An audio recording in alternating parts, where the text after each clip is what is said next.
Bandmaster, please play Dixie. It is good for the South to know that they are free once again to hear it. Yes, sir. Not going anywhere.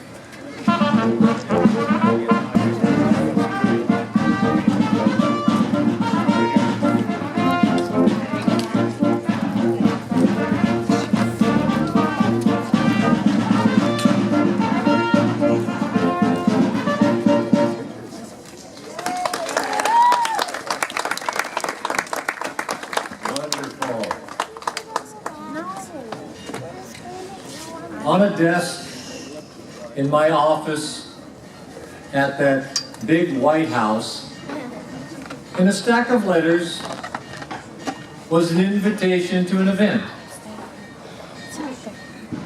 I received many invitations to many events, and I rarely go to them. But this one was different. This one I wanted to go to. Was it because it was an event where they were honoring those who gave their lives at one of the bloodiest battles of this war? Was it because I wanted to participate in the dedication of one of the first national soldier cemeteries honoring the Civil War?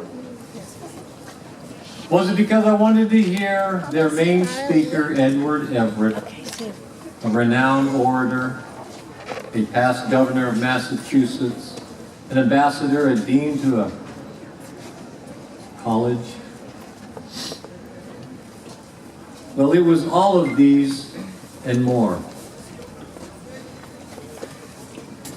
I wanted to let the citizens of the United States and the world to know something about this great conflict that we were in. I also wanted to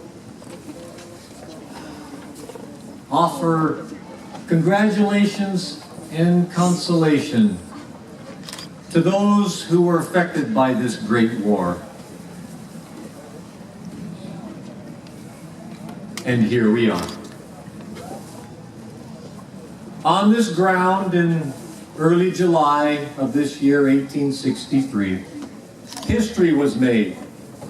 Men gave their lives for what they believed. With raised arms, cheers were lifted up, along with prayers. You see, both sides read the same Bible, pray to the same God, but the prayers of both could not be answered.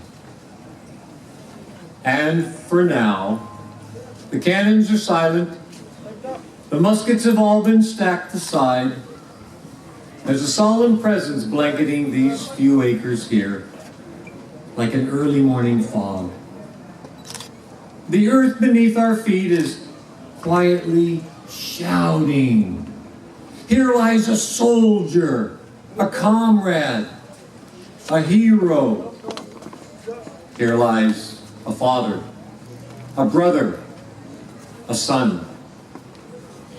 We are assembled here today to honor those who fought and died on these surrounding battlefields. I have been asked as Chief Executive of the nation to formally set apart these grounds to their sacred use by a few appropriate remarks. Can this be accomplished? Standing here on this speaker's platform, many thoughts travel through my mind.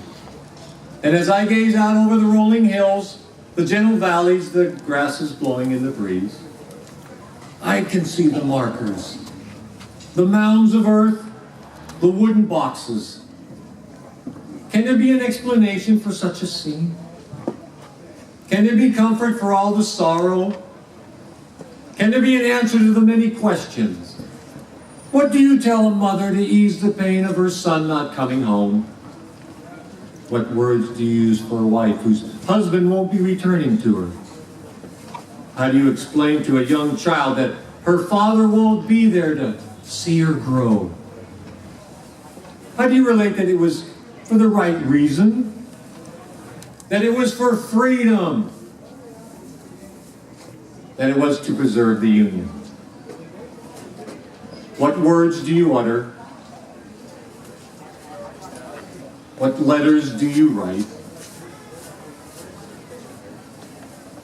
What address do you speak?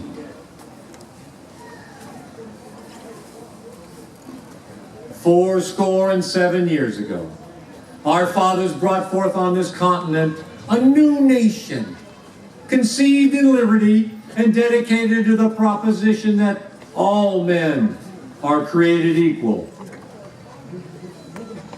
Now we are engaged in a great civil war, testing whether that nation, or any nation, so conceived and so dedicated, can long endure. We're met on a great battlefield of that point. We have come to dedicate a portion of that field as a final resting place for those who here gave their lives that that nation might live. It is altogether fitting and proper that we should do this. But in a larger sense, we cannot dedicate, we cannot consecrate, we cannot hallow this ground. The brave men, living and dead, who struggled here have consecrated it far above our poor power to add or detract. The world will little note nor long remember what we say here, but it can never forget what they did here. It is for us a living matter, to be dedicated here to the unfinished work which they who fought here have thus far so nobly advanced. It is rather for us to be here, dedicated to the great task remaining before us, that from these honored dead we take increased devotion to that cause for which they gave the last full measure of devotion. That we here highly resolve that these dead shall not have died in vain, that this nation, under God, shall have a new birth of freedom, and that government of the people, by the people, for the people, shall not perish from the earth.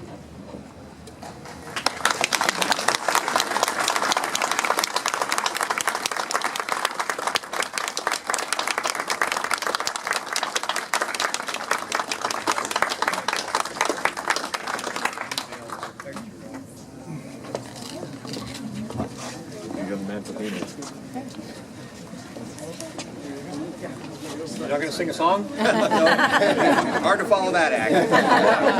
Okay, that's it.